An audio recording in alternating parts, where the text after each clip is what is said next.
These high temperatures will be anywhere from the upper 40s through upper 60s for our Saturday. A dreary day and then a marginal risk of severe weather for damaging winds on Sunday. I'll have a look at your futurecast for that coming up tonight on News Channel 6 at 10 on MeTV. This is PTV, your home for memorable entertainment. It's a chilly Valentine's Day evening with temperatures falling down to the low 40s. Then a cloudy day tomorrow with scattered light showers. And I'm tracking the possibility of severe weather and very gusty winds on Sunday morning. All those details are coming up. Right now on News Channel 6 at 10, the owners of a local plant farm closing their doors because of Hurricane Helene. We'll have their story straight ahead. And searching for love on the internet also leaves you vulnerable to scammers looking for your money. We have ways to protect yourself as your News at 10 starts now. Live from Television Park, this is WJBF, News Channel 6 at 10 on MeTV. Hello everybody, I'm Brad Mead. And I'm Jenny Montgomery. Thank you so much for joining us. We begin with breaking news. 4 men have been arrested tonight in Aiken in connection to the death of 21-year-old Remedy Jennings Leapart on January 23rd. Leapart was a star football player for Ridge Spring Minetta and participated in Border Bowl 9 back in 2022. Investigators arrested Latrez Nicholson, Xavier Abner, Demarion Morris, and Wondercus Brunson in connection with Leapart's death. All were charged with murder and possession of a weapon during a violent crime. Coverage you can count on continuing now with Double B Plant Farm in Grovetown having to close its doors after 37 years. The damage from Hurricane Helene was too much. Hannah McDonald now covering the legacy it leaves behind. Rosa Lynn and Joey Burns officially took over Double B Plant Farm in 1987, a business that has been passed down through generations. After the hurricane, they could not drive down the road to the nursery for 2 days. Trees and irrigation were uprooted and power was cut off, making it impossible to water the plants. It was so devastating. I mean, that it was initial. I mean, it was gone when my husband, when daylight came and he saw it. He said, it's gone. The nursery's gone. And it's just too much. It costs too much and the labor's too much to try to build it back. Burns tells me her favorite memories are watching her children and grandchildren grow up on the farm, working with family, and the close friendship she has created with customers. The farm had been in her son's life throughout childhood and adulthood with the ambition of taking it over himself. He and his wife both were working here as well. So it's been several generations, and we were hoping for another generation before the storm. Most of their plants and equipment have been taken by customers or other nurseries in the area. Burns says it is going to be a big change not seeing thousands of plants right outside their door. We were just used to a beautiful garden out here. It's going to be a little disappointing to see what we always call it Masters, time of Masters. It was just like a beautiful of all the azaleas and things blooming, and we don't have that this year, so it's going to be different. The farm does not have a set date to close. They are selling the rest of their plants and equipment by appointment only. In Grovetown, Hannah McDonald, WJBF News Channel 6. It is time now for our first look at the forecast with our chief meteorologist, Jenna Petracci. Jenna has a look at what to expect this weekend. Well, we're definitely going to see some big changes this weekend. We had the beautiful sunshine today for Valentine's Day, but we're going back to cloud cover tomorrow. And you can't tell, but it is pretty cloudy outside as we take a look at our Terry Lambert Hyundai Skyview cam over in Aiken. Our almanac shows we had a very chilly start to Valentine's Day, a low of 36 and a high of only 59 today. Right now, our temperatures are in the 40s, 45 in Evans, Barnwell 46, Augusta also at 46 degrees, Aiken, you're at 44, 48 in Swainsboro, 49 now in Wrightsville, and 43 in Washington. The dew points are still pretty low, so despite the cloud cover, we're not going to see any rain over the next several hours, but early tomorrow morning, say around 7 a.m., you may see a few sprinkles outside. The winds are coming in from the northeast, only up to around 7 miles per hour sustained, and as forecast for the satellite and radar, we're pretty much dry here in the two-state, but notice off to the west we do have those scattered showers and some storms forming out towards Mississippi. And tomorrow we're going to see the wedge set up again. High pressure up the east coast with a warm front moving through. We'll see a variety of high temperatures from the 40s down to the 60s here in the CSRA. So looking ahead, you can see a pretty high chance of rain on Saturday, all of it very light and scattered in nature. But then Sunday morning, widespread heavy rain moving in along with very high wind gusts, and that's from a powerful cold front that will drop our temperatures to the freezing mark on President's Day morning. I'll have more details with a look at the futurecast coming up. Back to you, Jenny. All right, thanks, Jenna. This year's Major Rager concert will not take place Masters Week. Organizers say it was canceled due to unforeseen issues. Tickets are being refunded. The Major Rager is expected to return in 2026.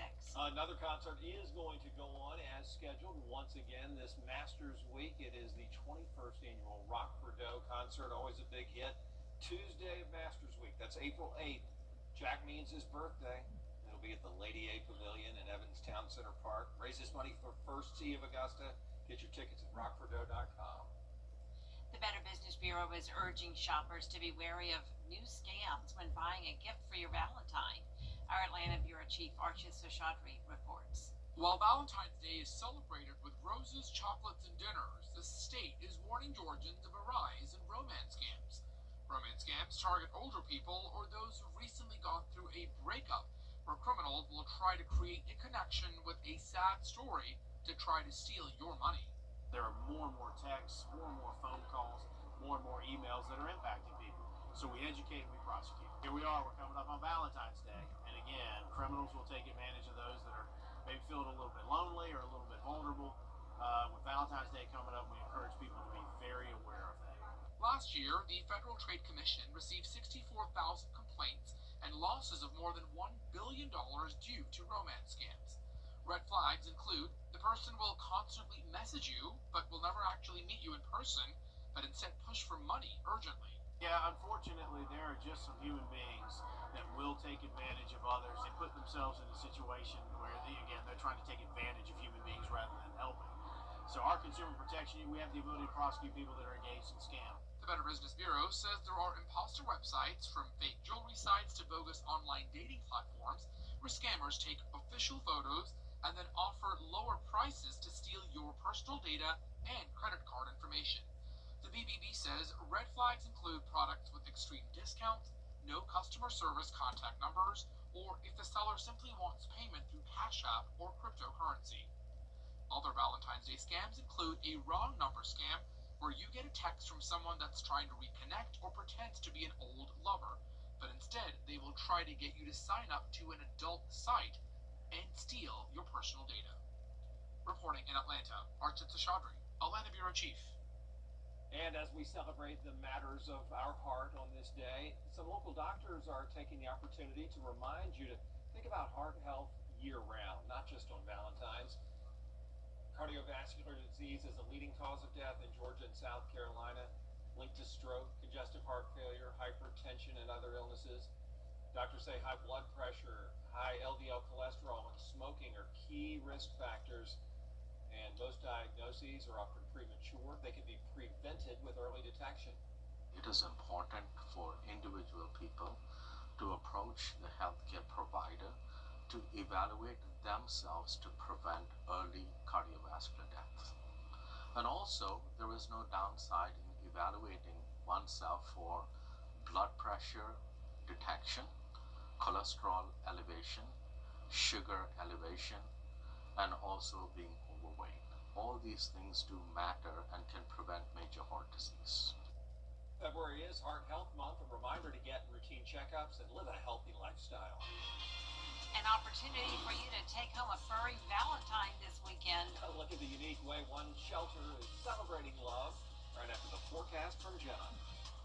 That pesky wedge returns on Saturday with a big variety of temperatures from the 40s to the 60s.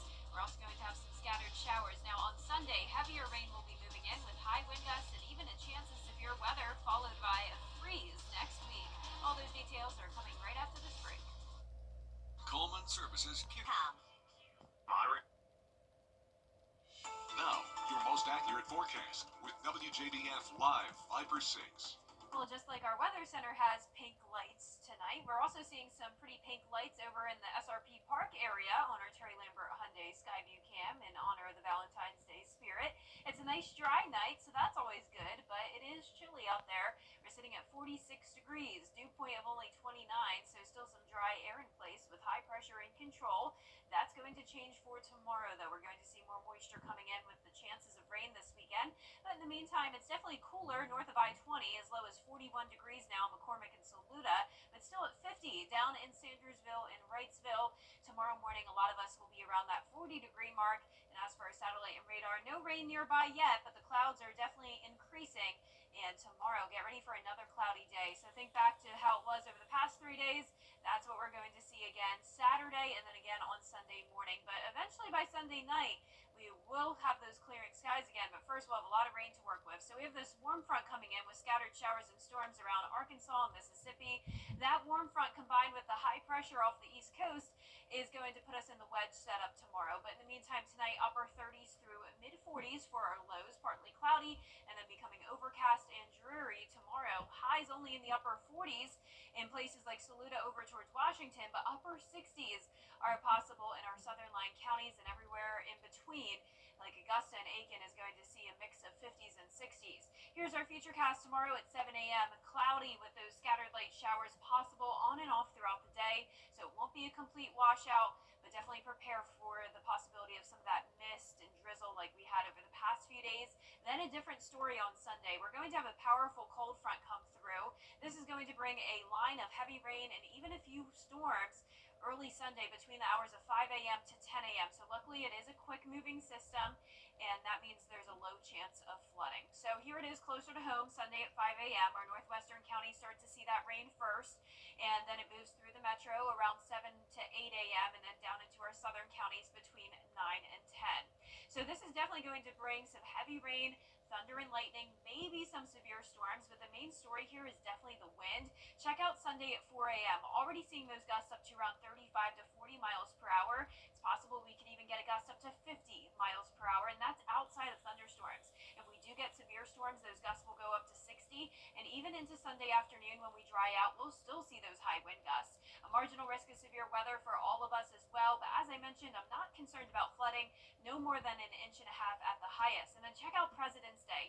We're getting to below freezing possible in some places. 32 is what I'm going with in Augusta, and below average temperatures expected all the way through February 24th. You can see that here on the 10-day forecast. Some chilly days ahead with temperatures falling all the way down to the 20s next Friday with rain again Wednesday. Back to you, Brad. If you're looking for love in the form of a pet, an event in Aiken this weekend could be just the thing you're looking for. The animal shelter will host a shelter pet speed dating event. You can adopt a dog or a cat. Last month, they took in more than 250 animals, more than 100 homeless pets just in the first week of this month. So pretty good time to go get a furry friend. It all starts at 11 o'clock in the morning. Adoption fees for the dogs are $14, $10 for cats and kittens. A new bill in the Senate that could bring the Department of Government Efficiency to South Carolina. And cutbacks at the CDC. Those details after the break. Would you buy a life? It is less than 48 hours away. Yeah, look at the big race, the All-America race in sports. The Giving Your Best Award salutes volunteers in the CSRA for going above and beyond in our community. The Giving Your Best partners congratulate Mike Garrison, who started Compass for Hope to support people experiencing homelessness in Augusta. What began as serving food and handing out essentials has now grown to include mobile showers and a portable laundry service. Giving Your Best is brought to you by Science Co., Piedmont Augusta, Security Federal Bank, and News Channel 6. This is a simple day.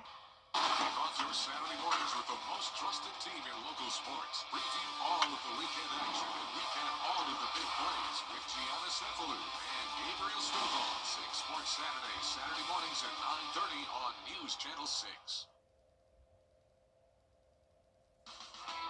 Now, WJBF sports coverage you can count on. Welcome back, everybody. The action starting to heat up down at Daytona International Speedway. The Daytona 500 is the most important race in NASCAR.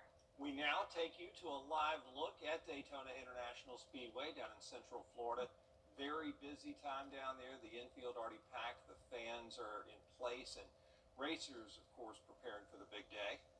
Daytona 500 kicks off the NASCAR Cup Series season. 41 of the best drivers in the world chasing a record $30 million purse. Joey Ellis is down in Daytona and has more on the racing that's set to get going. Thursday night, we saw two thrilling duels here set the starting lineup for Sunday's race, but as for now here in Daytona, the focus now shifts to the Xfinity Series. Of course, Justin Allgaier comes into the weekend, the defending champion in that series, but he'll be pulling double duty this weekend as he's set to make his third career Cup Series start here in Daytona, while also at the same time trying to defend his Xfinity Series crown come Saturday. Starting the campaign for, going back again for the Xfinity Series Championship and what that looks like. And, oh, by the way, that race is in the middle of all of this that we're going through. And so, I think, for me, I've been super lucky to have, a great team behind me. And not only our 7 team, but everybody at Junior Motorsports. Our brand Chevy is alive and well and ready to go. We put a lot of effort and time into that car. So I have to really do a good job of separating the two, making sure that I hit my marks in both series and both cars and doing all the right things. If we do that, it's going to be a great weekend. But no driver in the Xfinity Series has had better success here of late than Austin Hill. The number 21 driver for RCR has won here at his second home in Daytona 3 straight years to open up the season. And fresh off his first Championship 4 appearance, comes into Saturday with plenty of momentum to defend his crown. Always a fun event to come to. Obviously, we've had some success here to start the season, and it's always nice to check that box off right away and know that you won a race and you're locked into the playoffs. We've been able to do that in the last 3 years, so hopefully we can do it again with our 21 team. Everybody at RCR, ECR has been working extremely hard. Our entire 21 team has been really hard at it in the all season, trying to just get a little bit better with certain things that we need to touch up on, and I feel really good about the 25 season. We'll see a talented rookie class take the track Saturday, including the hometown kid Daniel Dye, set to start full-time now for Colleague Racing. Hoping to kick off his season with a bang in a place that means plenty to him. Growing up going to races here my whole life has been really cool, and a couple of years ago got to get on the track for the first time in the ARCA Series, and kind of just been climbing the ladder since. So always good to start Daytona Beach, get a home field advantage. I come home a little bit early and spend time with the family and stuff like that. So always good. Certainly plenty of intriguing storylines to watch from this Xfinity Series all season long. And of course, the racing gets going Saturday evening to kick off the season. And you can watch the race on the CW network. In Daytona, I'm Joey Ellis. And we are just a few hours away from the return of the Xfinity Series, and this year we are proud to welcome the series to the WJBF family of networks. You can watch that race tomorrow afternoon at 4 over on the CW6. We know Valentine's Day is for the love of your life, but what about our four-legged loves? Well, believe it or not, this is huge for pets this day. George Escala out there somewhere next. News Nation is things happen when hope finds a way. And last but not least, on this Valentine's Day, we express our affection for our significant others, our friends, our family. But just how far should this affection stretch? Out there somewhere with George Escala. It's a great way to spend a day with the dog at the dog park. He's my best friend, and I love coming home to him, and he always gets very excited. And it's Valentine's Day, so did you get that special someone something nice? Even to consumerism, got her a nice bouquet of flowers. We went to a nice dinner. Yeah, it's a great day. Pets are part of the family, so do their owners get them a Valentine's present as well? I've never thought about getting him a Valentine's Day gift, mainly because Valentine's to me is about chocolate, and he can't have that, so... But at the pet store, people do think about it. According to the interweb, U.S. pet owners are expected to spend $2 billion on Valentine's pet presents. Has that thought ever crossed you to get your pet a Valentine present? It does now. Now I'm thinking, okay, let's go to the store and go shopping. But some pet owners are already done. Yes, he got one today, and a Christmas gift, and all the other gifts he gets them. What did he get for Valentine's? He got a little stuffy, a little Valentine stuffy. So not every good boy and good girl is getting a Valentine's Day gift, but they did get a trip to the dog park, and they loved it. Out there somewhere in Evans, George Escala, WJBF News Channel. Channel 6. Adorable. Happy Valentine's Day to our furry friends. Yeah, and it was a beautiful day for the dogs to be out and about. Great the day for dog that, park. We had beautiful sunshine today. Looks something like this. And you can see on our 10-day forecast, we're trading that out for cloud cover tomorrow. It is going to be an overcast day with scattered light showers, high of 58. Then into the upper 60s on Sunday, getting warmer, but it will be very windy. And also heavy rain coming down in the morning. A few storms possible. Back to sunshine on President's Day, a freezing start, then tracking more rain next Wednesday, and temperatures falling into the 20s. All right, Jeff, thanks. We're back at the top of the hour on News Channel 6 at 11. Focus Heroes is next here on VTV. Have a great night.